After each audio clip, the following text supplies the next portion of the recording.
বৃষ্টির দিনে এরকম 5 মিনিটে কিন্তু বিকেলে চায়ের সাথে কিন্তু এই ফাঁকিবাজি নাস্তাটা তৈরি করে নিতে পারো। আমি কিন্তু নাম দিয়েছি ফাঁকিবাজি নাস্তা। একদম 5 মিনিটে তৈরি করা হয়ে যায় ঝটপট। শুধু একটা আলু দিয়েই কিন্তু এই নাস্তাটা তৈরি করা হয়। আমি পেঁয়াজ ছাড়াই কিন্তু এই আলুর পাকোড়াটা তৈরি করে তোমাদের দেখাবো। আসসালামু আলাইকুম। হ্যালো বন্ধুরা, তোমরা কেমন আছো? আশা করি তোমরা ভালো আছো। আমি আলহামদুলিল্লাহ ভালো আছি। আমার শখের কিচেনে তোমাদের সবাইকে স্বাগতম। এই পেঁয়াজ ছাড়া এই আলুর পাকোড়াটা এত মজা লাগে খেতে, বিকেলে কিন্তু চায়ের সাথে একদম জমে যায়। আমি কিভাবে করছি তোমরা প্রথম থেকে শেষ পর্যন্ত দেখো। আমি এখানে ছোট সাইজের 2টা আলু নিয়েছি, বড় সাইজ হলে একটা নিতে পারো। আর পরিবারের সংখ্যা হিসাব করে কিন্তু স্ন্যাক্স রেসিপিটা কিন্তু তোমরা বানাতে পারো। এটা কিন্তু স্ন্যাক্স হিসাবেই খাওয়া যায়, খুবই মজা লাগে খেতে। একদম 5 মিনিটে কিন্তু হয়ে যায়। আমি 2টা ছোট সাইজের আলু নিয়েছি, আলুটাকে এখন আমি গ্রেট করে নিচ্ছি। তোমরা এটাকে বটি দিয়েও কিন্তু ঝিরিঝিরি করে কেটে নিতে পারো, কিন্তু আমি গ্রেটার দিয়ে এটা গ্রেট করে নিচ্ছি। আর আলুটা কিন্তু আমি আগেই 10 মিনিট পানিতে নুন জলে ভিজিয়ে রেখেছিলাম।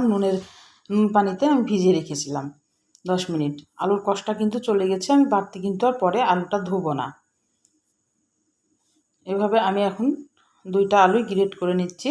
আমি চিকনটা দিয়ে গ্রেট করে নিয়েছি, মোটাটা দিয়ে কিন্তু করিনি। আমার সবগুলো গ্রেট করা হয়ে গেছে। এবার এখানে আমি 2 চামচ ময়দা আর 2 চামচ চাউলের গুঁড়া নিয়েছি। এখানে যদি চাউলের গুঁড়া না থাকে তাহলে তোমরা কিন্তু কর্নফ্লাওয়ার দিতে পারো। আর এখানে হলুদ গুঁড়া দিলাম খুবই সামান্য, ধনিয়ার গুঁড়া একটু আর জিরার গুঁড়া একটু দিয়ে এটা কিন্তু এবার ভালোভাবে মাখিয়ে নিব। আমি ফাঁকিবাজি নাস্তাটা এই কারণে বলেছি, এটা কিন্তু সবারই ঘরে থাকে এই উপকরণগুলো, কিন্তু খেতে খুবই মজা লাগে। আর বৃষ্টি কিন্তু প্রচুর হচ্ছে, এখন বৃষ্টির দিনে কিন্তু এই নাস্তাটা তোমরা তৈরি করে খেয়ে নিতে পারো। একটু লবণ দিয়ে দিলাম, একটু মাখানোর পরগান আমি লবণটা দিচ্ছি। এবার কাঁচামরিচটা দিয়ে দিলাম। আমি এখানে কোনো পেঁয়াজ দিব না। কাঁচামরিচটা যদি বাচ্চারা খেতে চায় তাহলে কিন্তু এটা একটু কমিয়ে দিতে পারো, আর বড়রা খেলে একটু বাড়িয়ে দিতে পারো। আমার একটু ডোটা একটু শক্ত মনে হচ্ছে, তাই একটু পানি লাগবে, তাই একটু পানি দিলাম আমি। পানি দিয়ে কিন্তু একটা ডোয়ের আকারে তৈরি করে নিব পাকোড়াগুলো গড়ার জন্যে। খুব ল্যাকটাও করবো না, আবার খুব শক্তও করবো না, একটা মিডিয়াম ডো তৈরি করে নিলাম। এবার আমি একটা কড়াইয়ে তেল দিয়ে দিলাম, সাদা তেল দিয়ে তেলটা একটু হালকা গরম হয়ে আসবে, কিন্তু হালকা গরম, বেশি গরম দিলে কিন্তু উপরটা হয়ে যাবে, ভিতরটা কাঁচা থাকবে। হালকা গরমে এবার পাকোড়ার আকারে আমি ছোট ছোট বল করে আমি ছেড়ে দিচ্ছি তেলের ভিতর।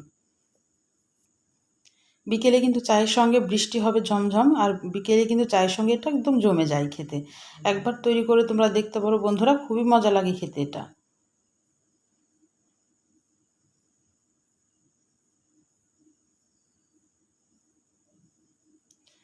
এগুলো এখন ছেড়ে দিচ্ছে, দিয়ে এটা মিডিয়াম আঁচেই কিন্তু আমি লাল করে ভেজে নিব। আমার তো খুবই ভালো লেগেছে।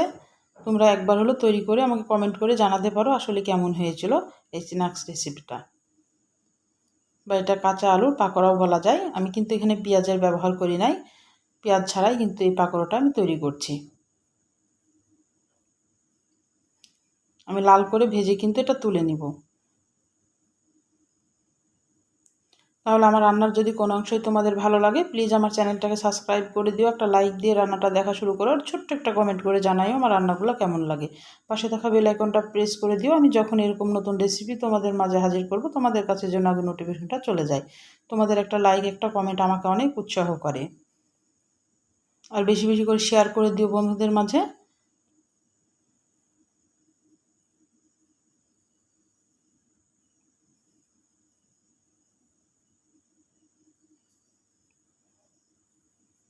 রান্না কিন্তু অনেকেই দেখো কিন্তু সাবস্ক্রাইব করো না। সাবস্ক্রাইব করলে আমিও টাকা পাবো না, তোমাদেরও কোনো লস হবে না। আসলে সাবস্ক্রাইব করলে একটু একটা প্লাস পয়েন্ট হয় যে আমি যখনই এরকম নতুন রেসিপি তোমাদের মাঝে হাজির করবো তোমরা আগে কিন্তু পেয়ে যাবা আমার রেসিপিগুলো। এই কারণে সাবস্ক্রাইবটা করতে বলি। তোমাদের ভালো লাগলে আমার চ্যানেলটাকে সাবস্ক্রাইব করে রেখো, আর একটা লাইকও দিও।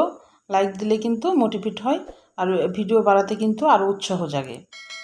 আমার কিন্তু ভাজা হয়ে গেছে, আমি এবার তুলে নিলাম।